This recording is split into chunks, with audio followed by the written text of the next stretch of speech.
আসসালামু আলাইকুম। সন্ধে ৭টা বাংলাদেশ বেতার রাজশাহী। স্থানীয় সংবাদ পড়ছি সাজরিন খান খুশবু। রাজশাহী বিভাগে দারিদ্র্যের হার ১৬.৭ যা দেশের মধ্যে কম দরিদ্র বিবেচনায় তৃতীয়। এই তথ্য প্রকাশ করেছে বাংলাদেশ পরিসংখ্যান ব্যুরো। আজ দুপুরে রাজশাহী বিভাগীয় কমিশনারের সম্মেলন কক্ষে বাংলাদেশ পরিসংখ্যান ব্যুরো আয়োজিত বাংলাদেশের দারিদ্র্য মানচিত্র ২০২২ শীর্ষক কর্মশালায় এই তথ্য জানানো হয়।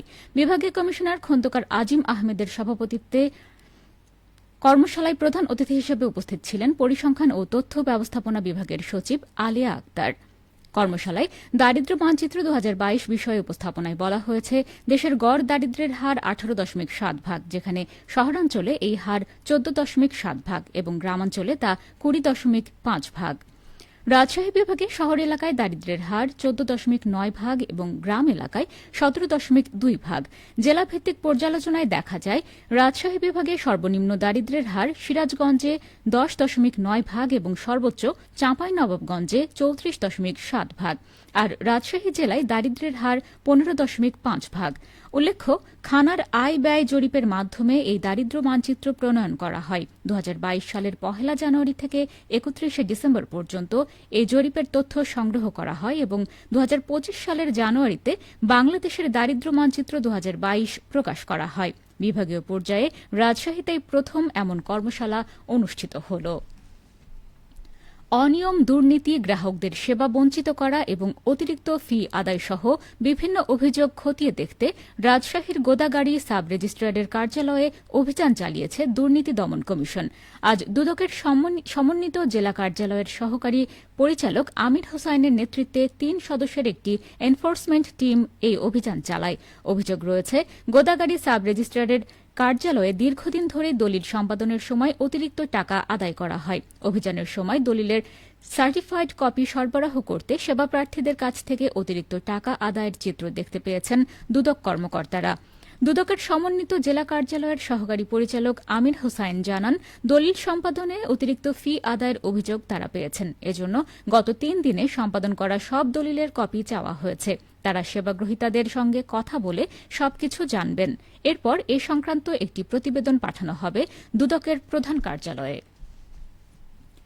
নওগাঁয় জাতীয় আইনগত সহায়তা দিবস ২০২৫ উদযাপন বিষয়ক প্রস্তুতি সভা অনুষ্ঠিত হয়েছে।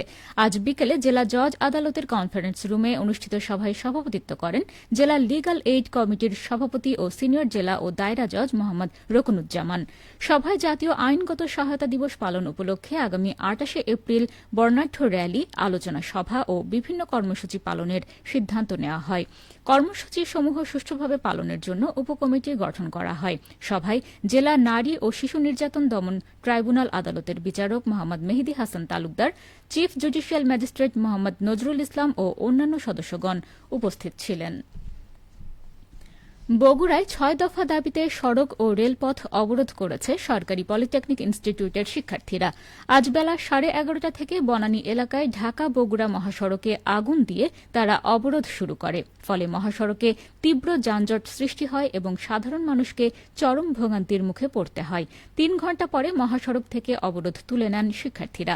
এর আগে গতকাল বগুড়া সরকারি পলিটেকনিক ইনস্টিটিউটের শিক্ষার্থীরা একই দাবিতে শহরের সাতমাথায় বিক্ষোভ মিছিল ও সমাবেশ করেন। তারা হাইকোর্টের রায় প্রত্যাহার, নিয়োগ বিধি সংশোধন, সকল শূন্য পদে দক্ষ শিক্ষক ও ল্যাব সহকারী নিয়োগ, ডিপ্লোমা ইঞ্জিনিয়ারিং কোর্সে বয়সসীমা নির্ধারণ, আলাদা কারিগরি ও উচ্চশিক্ষা মন্ত্রণালয় প্রতিষ্ঠা এবং উন্নত মানের টেকনিক্যাল বিশ্ববিদ্যালয় স্থাপনের দাবি জানান। শিক্ষার্থীরা জানান, তাদের দাবি দ্রুত বাস্তবায়ন না হলে আন্দোলন আরও তীব্র করা হবে এবং সারা দেশের পলিটেকনিক ইনস্টিটিউটগুলোতে বৃহত্তর কর্মসূচি গ্রহণ করা হবে। নাটোরে কাব স্কাউট ইউনিট লিডারদের বেসিক কোর্সের ৫ দিনব্যাপী প্রশিক্ষণের আজ চতুর্থ দিন। বাংলাদেশ স্কাউটস রাজশাহী অঞ্চলের পরিচালনায় নাটোর জেলার রোভার স্কাউটস ভবনে এই প্রশিক্ষণ কোর্সের আয়োজন করেছে। প্রশিক্ষণে রাজশাহী বিভাগের ৮টি জেলার বিভিন্ন শিক্ষা প্রতিষ্ঠানের ৪৫ জন কাব স্কাউট ইউনিট লিডার অংশগ্রহণ করছেন। নাটোর জেলা রোভারের কমিশনার ড মোহাম্মদ আলামিন ইসলাম জানান, প্রশিক্ষণে স্কাউটের সাংগঠনিক বিভিন্ন বিষয় ছাড়াও সমসাময়িক বিভিন্ন ইস্যু ভিত্তিক সেশন পরিচালনা করা হচ্ছে। প্রশিক্ষণের মাধ্যমে এই অঞ্চলের স্কাউট কার্যক্রম আরও গতিশীল হবে। ১৩ এপ্রিল থেকে শুরু হওয়া প্রশিক্ষণ কোর্স আগামীকাল রাতে মহা তাবু জলসার মাধ্যমে শেষ হবে। সবশেষে আবহাওয়া। আজ রাজশাহীতে সর্বোচ্চ তাপমাত্রা ছিল ৩৫.১ ডিগ্রি এবং সর্বনিম্ন ২৩.৫ ডিগ্রি সেলসিয়াস। সন্ধ্যে ৬টায় বাতাসে আপেক্ষিক আর্দ্রতার পরিমাণ ছিল ৬৮%। রাজশাহী ও পার্শ্ববর্তী এলাকায় আগামীকাল সূর্যোদয় ভোর ৫টা ৪১ মিনিটে। সংবাদ শেষ হল। আমাদের পরবর্তী স্থানীয় সংবাদ প্রচারিত হবে আগামীকাল সকাল ৮টা ১০ মিনিটে।